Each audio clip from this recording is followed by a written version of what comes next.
Hello everybody, I'm Paul Beckwith, and of course this is Newton. He's a smart one. So what I want to talk about is a new paper that came out about methane in the Arctic. So it specifically looks at some Arctic glaciers up on the Norwegian island of Svalbard, and what they find is that as the glaciers melt, the rivers that come out from underneath the glaciers, both subglacial and on the surface, contain high levels of methane. And this is not biogenic methane. It's not from decomposition of organic matter that's trapped underneath the ice that is exposed to bacteria, and which breaks it down, forming methane. But you can do what's called isotopic analysis using little laser spectrometers on the water, and you can determine the isotopes of the carbon in the methane. And it's been determined that it's from the earth. It's from deep down in the earth. So what's happening is that the water is trickling through cracks and fissures in the rock, and it's picking up the thermogenic, it's called, methane from there. So this is a very significant result, so I want to go into detail in this particular paper. So this is where I first came across this article, and I've X'd it out and sent it out on Blue Sky and Facebook, etc. So Arctic glaciers release significant amounts of methane, a potent greenhouse gas. Melt rivers and groundwater sources transport large amounts of methane from under the ice into the atmosphere. So I've got three particular links here. First of all, Svalbard, where is it? So just on Google Earth, I'm looking at, we've got North America and Greenland, and we've got Svalbard up here, this archipelago. Norway's up here, so it's a Norwegian archipelago. And where on Svalbard is the glacier that they're looking at? It's up in this stream here. I believe it's up in this region right here. This is the glacier that's in discussion here. There is methane monitoring sites in Svalbard, and this is showing methane.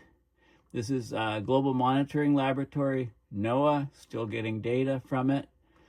And 1995, about 1825, 1830 parts per million. This is nanomoles per mole, or sorry, parts per billion. I misspoke, parts per billion.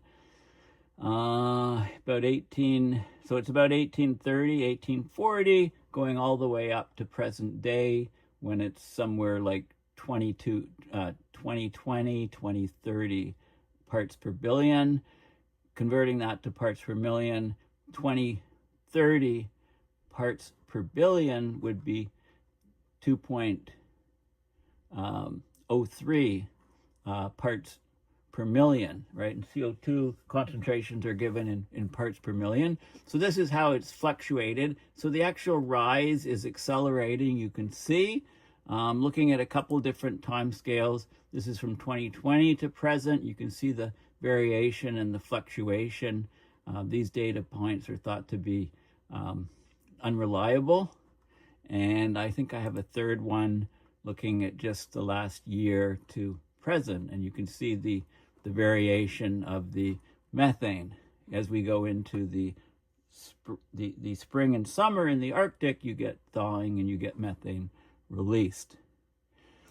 So this is the article by the Center for Ice, Cryosphere, Carbon, and Climate. So IC3, first C, second C, three C's, IC3, C cubed, glacial fracking, they're calling it, a hidden source of Arctic greenhouse gas emissions.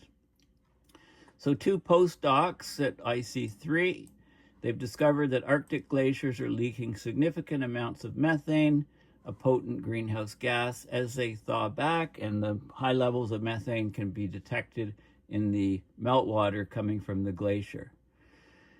Glacial melt rivers and groundwater springs in this region of Svalbard. They're transporting large volumes of methane from beneath the ice to the atmosphere.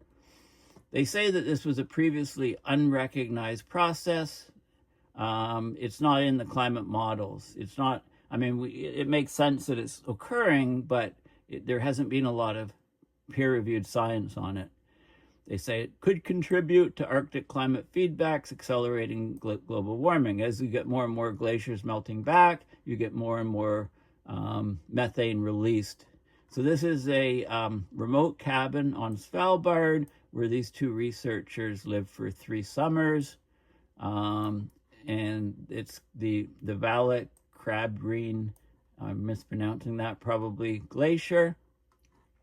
Okay, so methane emissions from Arctic wetlands, permafrost, and geological seeps are well known. However, until now, the role of glacial meltwater in mobilizing methane has been largely overlooked.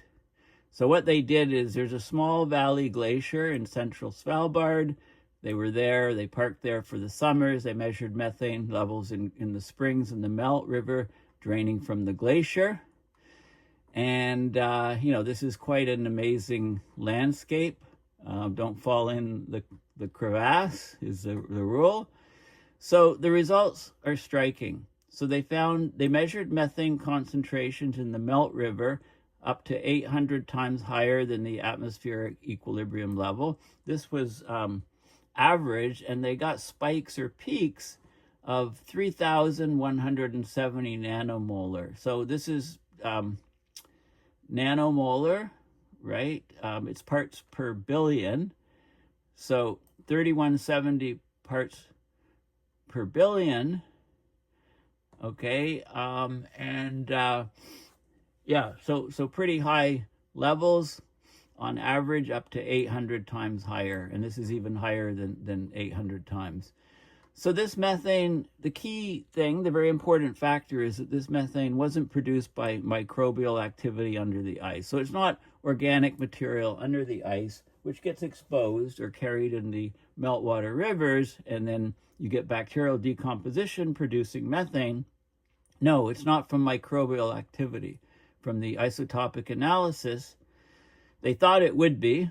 It has been in other glacial settings, but instead it came from thermogenic sources. So it's methane that's been trapped in the region's ancient geological formations for millions of years. So this is ancient methane. It's been in the ground for millions of years, and it's coming out. They're measuring it in the glacial meltwater.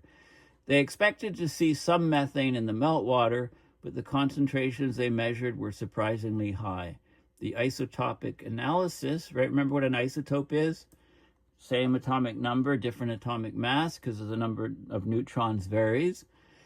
Our isotopic analysis showed that this methane is geologic in origin. It's released as the glacier retreats and glacial meltwater flushes through fractures in the rock. So they're calling it, I don't like the name, but they're calling it glacial fracking, okay, from fractures in the rock. So they tracked the methane concentrations through the melt season. They estimated that the Melt River alone from this small glacier released about 616 kilograms of methane between June and October into the air.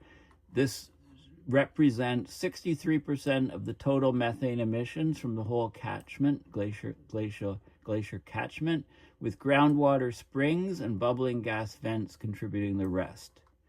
Okay, so this is the terminus of the glacier, and you can see the water running off down here. So glaciers act like giant lids. They trap methane underground, but as they melt, the water flushes through cracks in the bedrock. It transports the gas to the surface. You can think of it as a natural fracking process, so they call it glacial fracking. Like, I don't like that name, but that's what they call it.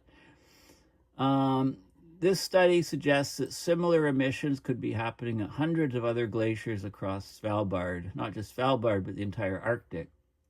There are over 1,400 land terminating glaciers on the archipelago of Svalbard alone, many of which overlie methane-rich bedrock. So this glacial methane emission process, it could be a substantial and previously unaccounted for source of Arctic greenhouse gas emissions, specifically methane. Is it a new climate feedback loop? The implications of this research go far beyond Svalbard. What happens in Svalbard doesn't stay in Svalbard. It's not like Las Vegas. The Arctic's warming at 4 times, good, they have the correct ratio now, 4 times the global average. Glaciers across the region are shrinking rapidly. As they melt, more methane could be released, right? More glacial melt, more methane release, more warming, more glacial melt. So a vicious positive feedback where warming melts glaciers, releasing methane, traps more heat, accelerates further melting. So this process could have global climate consequences because, of course, methane is a much more powerful greenhouse gas than CO2 on short timescales. Even though these emissions are seasonal, right, during the melt season, they could add up as more glaciers retreat. So what is the global warming potential of methane? Well, the numbers I remember are on a 20-year time scale. It's 36 times more powerful than CO2, the global warming potential. On a 100-year time scale, it's 36 times. On a 20-year time scale, it's 86 times more powerful. And on a year or 2 time scale, it's probably several hundred times more powerful than CO2. Methane is a very, very potent, vicious greenhouse gas. So what are they going to do? Well, this discovery raises questions about how the Arctic carbon cycle is changing in response to climate change. We need to reassess methane budgets in the region and incorporate these glacial emissions alongside permafrost thaw and wetland methane fluxes, these guys being biogenic sources. This is a thermogenic source. So the study is the first to document methane emissions from a glacial melt river in Svalbard, but more research is needed to understand the full scale of the problem because there's 1,400 terminating glaciers there. They're just measuring this from one. Okay, so that's the key article, and I looked at the peer-reviewed science of it here. Okay, so this is a paper, open source, Proglacial methane emissions driven by meltwater and groundwater flushing in a high Arctic glacial catchment. Okay, so this was just published online February 6, 2025. So glacial groundwater is a conduit for geologic methane release in terms of glacier retreat in areas of glacial retreat on Svalbard. It represents a large climate-sensitive source of methane. Methane emissions from glacial melt rivers are known to occur in other regions of the Arctic, but such emissions have not yet been considered on Svalbard. So they measured this over the summer of 2021. They measured methane concentrations in the proglacial, so at the end of the glacier, groundwater springs and the river network. It was about a 20 square kilometer valley glacier, the catchment area in central Svalbard. So they wanted to estimate melt season emissions from a single glacier, single catchment. They measured methane concentrations in the glacial river of up to 3170 nanomole. That's 3170 parts per billion, which is 800 times higher than the atmospheric equilibrium concentration. They found the methane was of thermogenic origin through the isotopic analysis. They estimated a total of 1 ton of methane during the 2021 melt season from the catchment. About 2/3 of that was just from being flushed from the glacier bed by the melt river. So there's lots of other glaciers on Svalbard. These other glaciers are probably, many of them are hotspots for methane emissions. And it's a very strong climate feedback loop because the more warming, you get more glacial melt, more methane, therefore more warming, and the cycle is a vicious feedback cycle, a positive feedback loop. So the study suggests that summer meltwater flushing of methane from beneath the 1,400 land-terminating glaciers across Svalbard may represent an important seasonal source of emissions. The glacier melt rivers, including those from small valley glaciers, may be a growing emission point for subglacial methane across other rapidly warming regions of the Arctic. So this is a very, very significant study. And I won't go into all the details. I highly recommend that you have a look at this paper. Let's have a look at the, so they talk a lot about the methods, the isotopic measurements with laser spectrometers, Picaro laser spectrometers, fantastic devices, groundwater springs, they measured methane there, and so on. So this is the map of Svalbard. You've got this island here, and if you go, it's not this indent here, it's this first one over here. So that's why I kind of determined, well, how, you know, here's that elongated island. This is the first indent, second indent. So it looks to me like it's right up in here, the glacier in question. And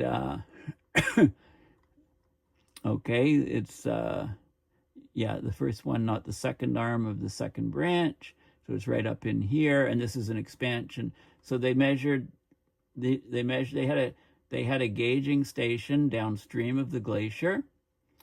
They had groundwater springs here and here, which were feeding this river. Groundwater springs here and here, also feeding the river. And they also had they sampled the water upstream at this point when they were able to, depending on the state of the glacier. There's also a river coming in this way. This is the main melt river here. So two branches join, and that's where they had the first station. And this is a view of a person standing here, and it shows the upstream sampling point is up here. The GW 1 and 2 are here. Groundwater A and B are here, and the downstream gauging station is right here. So you can kind of see it's converting this image, this map, this 2D image to kind of a 3D viewpoint of their site. Okay, and they go into great detail about the measurement errors and so on of the spectrometers and the gas chromatographs and so on, about the preparations of the samples and the laser isotope measurements. Picaro, ring down spectrometer, really highly sensitive, amazing devices. I've done some spectrometry myself in a previous life. Okay, so they go through the calculations and so on, and this is the result. This is methane concentration in parts per billion, or nanomoles. This is in 2021. So this is the flow rate, the Q. You can see a lot of variability. It's the flow rate of the river coming from the glacier. So some areas there's spikes of melting, in other areas less. And then it tapers off as you go into the winter again. It starts off in the summer or spring to summer, okay? And you can see the methane upstream measured here and then downstream here, okay? So the difference here, the upstream, lots of methane in the water upstream, and then that goes into the air because it doesn't appear in the methane in the downstream. It's much lower levels. So up here, it's over, 3,200 parts per billion or something, 800 times background equilibrium. And there's some more data. This is the concentration again. This is in 2023, they went back, and you can see this is the flow rate, and upstream, they had high levels, not as high as in 2021. And then this is the isotope, showing that it's thermogenic, the del-13 carbon for methane, that's the carbon in the methane. So from the isotopic analysis, they show that it's of thermogenic origin. This is the methane levels at various points. So you've got the glacier here, 300 meters downstream of subglacial portal where it comes out. And then you can see the levels. The bigger the circle, the more methane there is that they're measuring. And they show the level of methane, distance from the first sample, a plot. And this is a couple different days in 2023. They show it, you know, they're trying to make sure that their data is accurate and ground truthing and so on. This is day of the year. This is methane in the GW1, groundwater 2 springs. So even in the springs in that region, there's high methane concentrations. So they're showing that here.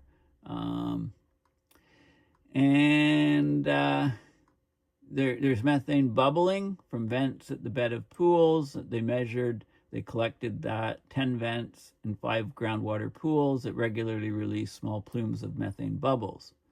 Okay, they measured the so-called bubbling rate, the ebullition rate. Okay, so basically the methane emissions from each hydrological system in this catchment, the Melt River and groundwater, were derived using a simple mass balance approach. They measured the amount of methane coming from them. This is the groundwater 1 station on some different days, methane concentrations and the isotopic ratios and distance from groundwater 2. So they did all of the analysis, and they found out that you know, they could measure the amount of methane lost from the water going up into the atmosphere, so the degassing and so on. Okay, so, and this shows the methane concentrations of the groundwater springs, and you could see, you know, large concentrations in particular regions. So they did a thorough study of this particular region. Okay, so yeah, and there's lots of, there's a supplementary document, which I don't have up, but you can have a look at that if you want more detail. But so this is very significant because it's the first actual measurement of very, very high levels coming from the rivers that result from glacier melt. Also from groundwater springs, if you like. You get methane bubbling up. So there's lots of methane down in the rock underneath this glacier is the bottom line. And as this glacier recedes, that methane is carried in the water out, and then as the river runs out in the open air from under the glacier, there's lots of bubbling and turbulence, etc., and the methane equilibrates with the atmosphere because levels in the river are up to 800 times higher than levels in the atmosphere. 800 times higher than the atmosphere level, peak levels even higher than that. Okay, so this is a very significant paper because this is not biogenic methane. This is methane from the earth, which has been trapped down there for literally millions of years, and now it's coming up into the atmosphere. So thanks for listening. It's a very significant paper. Please consider going to my website, paulbeckwith.net, and donating at PayPal to support my research and videos as I try to bring you the latest climate science and connect the dots on abrupt climate system mayhem. Thanks again, and bye for now.